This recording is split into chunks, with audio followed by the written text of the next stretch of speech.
Mon nom, c'est Yoka Serge Ambroise. Mais depuis 2006, papa Émile m'a ajouté un autre prénom. Il dit, à partir de décembre 2006, il dit, papa Yoka, à partir d'aujourd'hui, tu te surnommeras, prénommeras Yoka Jean-Serge Ambroise. Je suis arrivé à Luzolo en 2 temps. Parce que c'est un témoignage. J'ai vu le grand maître. J'ai été sensibilisé par ma soeur épouse, qui en ce moment qui nous a quittés. Et c'était en 84. Donc le 19 décembre 1984, j'étais avec Guy-Émile Loufoy Sitikobo à Kibossi, pendant que j'étais malade. Voilà, donc je l'ai connu, il m'a reçu.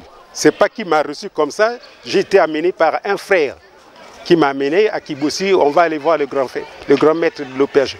J'ai dû voir un grand maître de l'auberge, c'est qui? C'est un magicien ou si c'est un magicien, je ne peux pas aller voir un magicien parce que pendant que je suis malade, j'ai vu des magiciens qui n'ont pas pu me guérir. Donc pourquoi aller voir encore un grand maître? Il m'a dit non, ça c'est différent, celui-ci ne fait pas la magie, c'est la prière. Il m'a et le 19 décembre, je me trouvais à Brazzaville et il m'a amené à Kibossi. Pendant que nous sommes assis, on nous dit voilà le grand maître arrive. Et je voyais qu'elle était tout mince. Je dis le grand maître c'est lui. Oh oui. J'ai dit non, écoutez, frère Eugène, tu m'as amené, tu t'es trompé. Comment? J'ai vu des gaillards, des magiciens gaillards qui n'ont pas pu me soigner, mais celui-là, qu'est-ce qu'il va me faire? Oh non! Il arrive et nous étions nombreux. On était 61 parce que ce jour-là, qu'est-ce qu'il va me dire?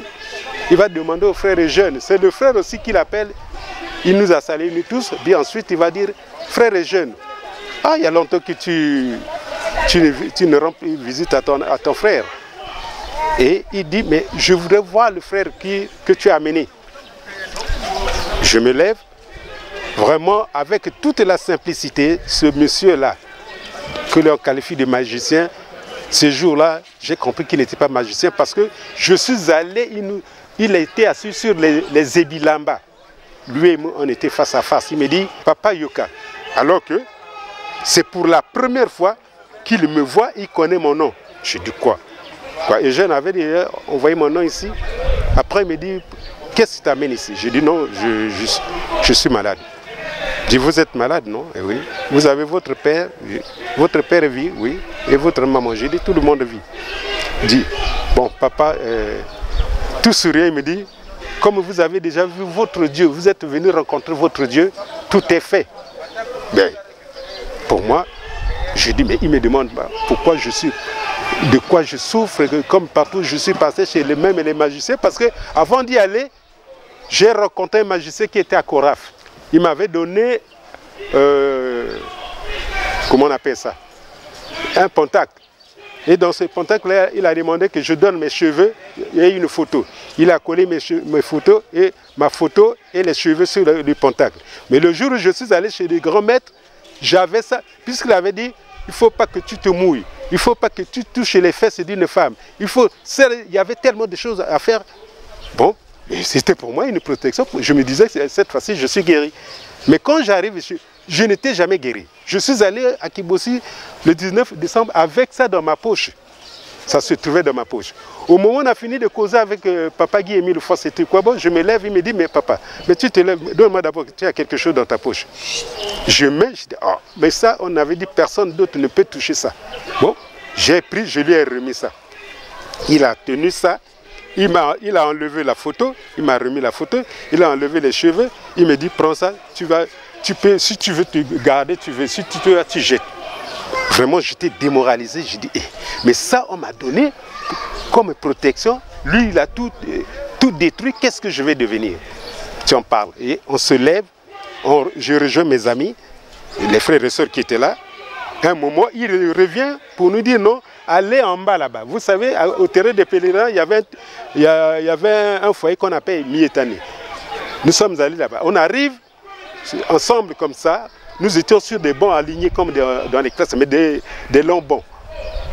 Il vient, il y a une sœur qui s'occupait de ce foyer, sort là et nous donne à chacun une bière. On dépose la bière chez moi, j'ai dit non. Moi, le médecin m'avait interdit par rapport à ma maladie, je ne peux pas prendre la bière. Les frères ont dit, mais comment tu... Je dis non, je ne peux pas prendre la bière. Du coup, le voilà qui arrive, il vient, s'arrête à côté, il dit, oh, mais il y a des frères qui sont venus me rendre visite, qui ne veulent même pas prendre la bière. Comment est-ce que je vais résoudre leurs problèmes? Alors tout le monde a crié, voilà, il est venu, c'est à cause de toi, parce qu'il faut prendre. Bon, j'ai pris ma bouteille de... Chacun de nous avait une bouteille de Primus. Je prends la mienne, je mets dans la bouche. J'ai constaté que c'était de l'eau. Je dis, mais c'est l'eau. Oh non, je dis non, ça c'est l'eau. Le frère qui était à côté de moi, on fait l'échange. Je pense à bien, c'est toujours l'eau. Je dis, oh. Il me dit, c'est moi, bois seulement comme ça. C'est l'eau, comme c'est lui qui a donné, bois seulement. Et j'ai pris, alors que le médecin m'avait interdit. Après, quelques minutes après, on nous amène à chacun un gobelet de café. Donc, ils m'ont donné tout ce que le médecin m'avait interdit. Et j'ai consommé ça. Dès que j'ai consommé, je me lève, je sens que mon corps était devenu léger. Oh. Bon, après il nous a envoyé beaucoup de poulets. Les sœurs ont préparé, on a mangé des maniocs, il y avait des safous, il y avait des arachides à manger. Dès qu'on a fini, il était 16h30, il dit, tout le monde repartait en gare, parce que bientôt le train qui va partir de Pointe-Noire sera de passage, je repartais en gare. Et quand je reviens, j'ai retrouvé ma force physique. Et je partais régulièrement au travail sans problème. Voilà la raison. Maintenant, est-ce que je suis resté à l'Ozolo? Non. Malgré que je sois... j'ai retrouvé ma santé, j'ai fui. Parce que moi, dans ma vocation, quand j'étais allé en Allemagne, j'avais fait la philosophie, on me disait que la religion, c'est l'opium du peuple. Donc, Dieu, c'est quelque chose d'imaginaire, ça n'existe pas. Vous voyez, à l'état du socialisme scientifique, et c'était du matériel, les matérialistes. Donc, je fuis. Mais quand je fuis, un an plus tard, j'ai 2 enfants, les 2 garçons, là où j'étais encore locataire.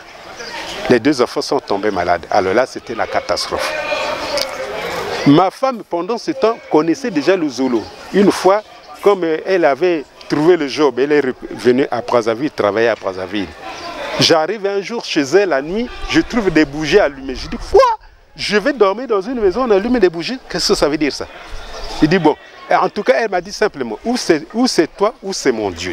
À toi de faire le choix. Mais moi, je ne peux pas éteindre les bougies. J'ai déserté, je suis parti. Mais quand les enfants sont tombés malades, on a amené les enfants à l'hôpital. Les médecins n'ont pas pu maîtriser un des enfants. On a donné le Valium jusqu'à dépasser, ils avaient 5 ans. Mais malgré ça, l'enfant était très fort, n'arrivait pas à le dompter. Alors, j'étais obligé d'amener les enfants à Brazzaville, j'ai pris l'avion. Quand j'arrive à Brazzaville, madame vient prendre l'enfant, amène dans le sanctuaire qui était dans la rue Moussaka, chez Papa Biza. Ils ont prié pour les enfants. L'enfant aussitôt a repris sa forme. C'est pas, on est parti à l'hôpital, l'enfant se réveille, il me dit, papa, j'ai faim. Maintenant, il me dit, oh, mais papa, nous sommes où? Il regarde comme ça, sa maman dit, oh, nous sommes chez maman. Il dit, on est venu quel jour? Je dis, non, nous sommes là depuis hier. Et mon enfant a retrouvé, les enfants ont retrouvé la santé. C'est à partir de là que je suis dit, oh, moi, rester dans des partis politiques pour mourir, non, allez. J'ai démissionné des partis, je suis allé servir mon Dieu. Donc je suis passé membre de l'OPH en juillet 1986. Et en juillet 1992, je suis passé membre confirmé. Mais comme papa Émile m'aimait, en tout cas, j'ai toujours donné ce témoignage. Depuis longtemps, il m'aimait. S'il ne m'aimait pas, je serais déjà poussière, soit par la maladie, soit dans tous les événements que nous avons connus dans le pays, je serai déjà poussière. Qu'est-ce que vous allez démontrer? Est-ce qu'il y a la seule similitude entre Jésus et Guy Émile, c'est laquelle? Quand vous avez le Père, le Fils et le Saint-Esprit, qu'est-ce qu'on va démontrer pour le Saint-Esprit? Ce n'est pas Dieu. C'est lui qui est venu accomplir la divinité dans son entièreté. Donc Guy Émile est incontestablement le Dieu. Il est Dieu.